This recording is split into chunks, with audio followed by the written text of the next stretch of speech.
본듯이 알려주는 졸리와 함께 떠나는 부자 여행. 인생에서 만남은 무엇보다도 중요하다고 할 수 있습니다. 앞날을 알 수 없는 삶의 여정 속에서 우리는 언제나 조언자를 찾아 헤매고 있다 해도 과언이 아닙니다. 특히 돈에 관한 조언자는 얼마나 우리에게 간절할까요? 이에 대한 명료한 방향을 제시한 책이 있습니다. 졸리와 함께 떠나는 부자 여행인데요. 이는 남녀노소 누구나 볼 수 있는 만화책입니다. 빨리 읽을 수 있는 얇은 책이지만 돈에 대한 심오한 깨달음을 줍니다. 이제 이 책과의 만남을 시작해 보시죠. 제1장 뜻밖의 선생님. 좋은 대학을 가기 위해 공부하는 아이들, 이 목적을 달성하기 위해 가계에 부담이 되면서도 학원비 지출을 줄이지 못하는 엄마들. 한번 생각해 보죠. 대학은 왜 가는 것일까요? 좋은 직장에 가려고. 좋은 직장은 왜 가려고 할까요? 돈을 많이 벌기 위해.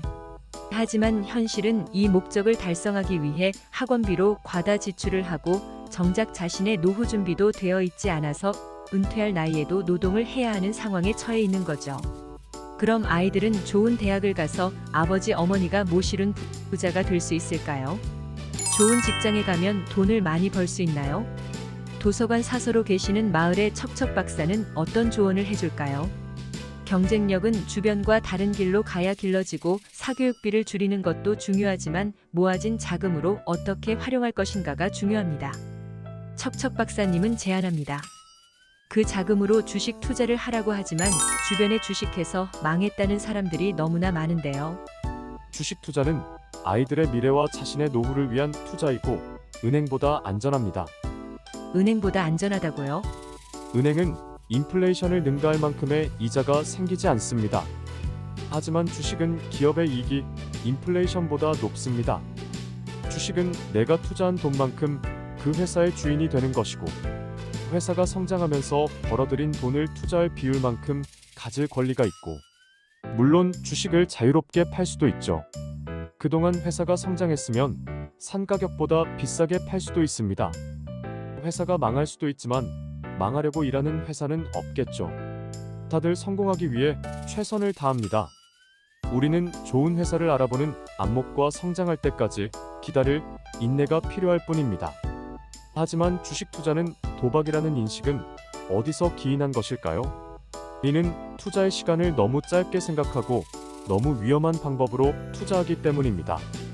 주식 투자는 아이들이 성장해서 자금이 필요할 때, 노후에 자금이 필요할 때를 위해 성실하고 건전한 회사에 투자하는 것입니다. 자, 그럼 학원비를 투자 자금으로 사용하는 것에 동의한다 해도 아이들이 학원에 가지 않는 시간을 허비해버리면 어떡하나요? 학원에서 남과 같은 것을 배우는 것보다 자신의 잠재력을 키우는데 시간을 사용해야 합니다.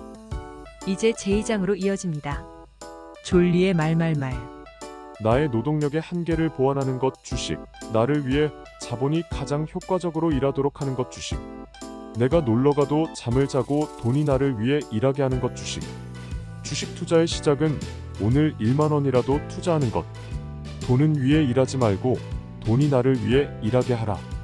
주식에 투자하는 것은 나의 기업을 소유하는 것. 주식은 모으는 것이지 샀다 팔았다 하는 것이 아니다. 단기 투자를 하는 사람은 절대 장기 투자를 하는 사람을 이길 수 없다. 주식 투자는 여유자금으로 빚내서 투자하는 것은 투기.